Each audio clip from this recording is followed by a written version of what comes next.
السلام علیکم ورحمۃ اللہ وبرکاتہ۔ مدینۃ العلم کے پیارے بچوں اور ساتھیوں، کیسے ہیں آپ؟ میں ہوں آپ کا قاری صاحب۔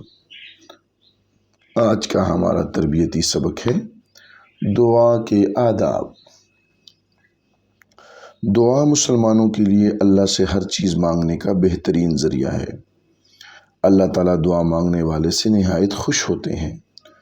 دعا تمام عبادتوں کا مغز ہے، اس کا پورا اہتمام کرنا چاہیے۔ دعا مانگنے کا طریقہ: فرض نمازوں کے بعد دعا قبول ہوتی ہے۔ ہر فرض نماز کے بعد ضرور دعا مانگنی چاہیے۔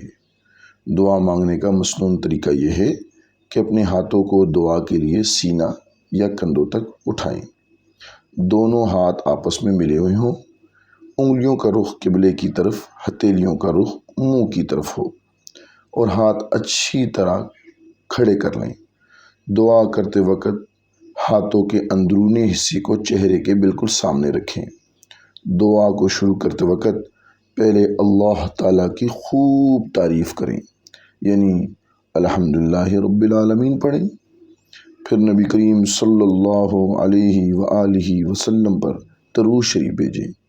پھر اپنے لیے، گھر والوں کے لیے، رشتہ داروں کے لیے، محلے والوں کے لیے، پھر ساری دنیا کے مسلمانوں کے لیے، اپنے ملک پاکستان کے لیے، پھر کافروں کی ہدایت کے لیے دعا مانگیں، اور جہاں جہاں مسلمان پریشانیوں اور مصیبتوں میں مبتلا ہیں ان کے لیے خوب عافیت کی دعا مانگیں۔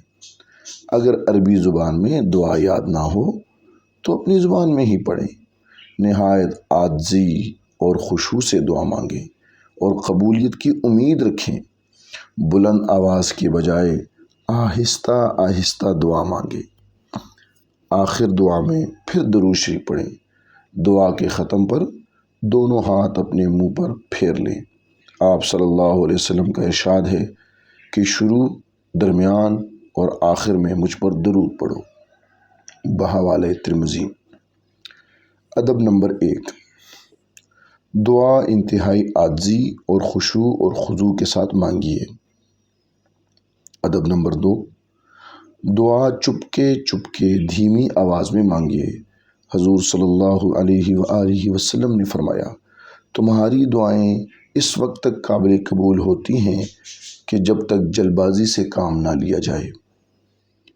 ادب نمبر 3: دعا کی قبولیت کے معاملے میں اللہ پر پورا بھروسہ رکھیے، اور اگر دعا کی قبولیت کے اثرات جلد ظاہر نہ ہو رہے ہوں تو مایوس ہو کر دعا چھوڑ دینے کی غلطی کبھی نہ کیجیے۔ قبولیت دعا کی فکر میں پریشان ہونے کے بجائے صرف دعا مانگنے کی فکر کیجیے۔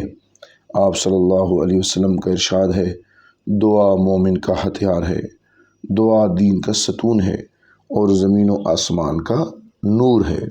بحوالہ مستدرک۔ ادب نمبر 4: دوسروں کے لیے بھی دعا کیجیے، اس سے آپ کی دعائیں زیادہ قبول ہوں گی۔ ادب نمبر 5: جو کچھ بھی مانگنا ہو صرف اللہ ہی سے مانگیے۔ حدیث نبی صلی اللہ علیہ وسلم۔ دعا نجات دلاتی ہے اس بلا سے جو اتری ہے اور اس سے جو بھی نہیں اتری، اور بلا و مصیبت اترتی ہے تو دعا اس سے جا ملتی ہے، دونوں کا تصادم ہوتا ہے، پس یہ مقابلہ قیامت تک جاری رہتا ہے اور بلا ٹل جاتی ہے۔ بحوالہ ترمذی۔ جزاک اللہ خیرا فی الدنیا والآخرہ۔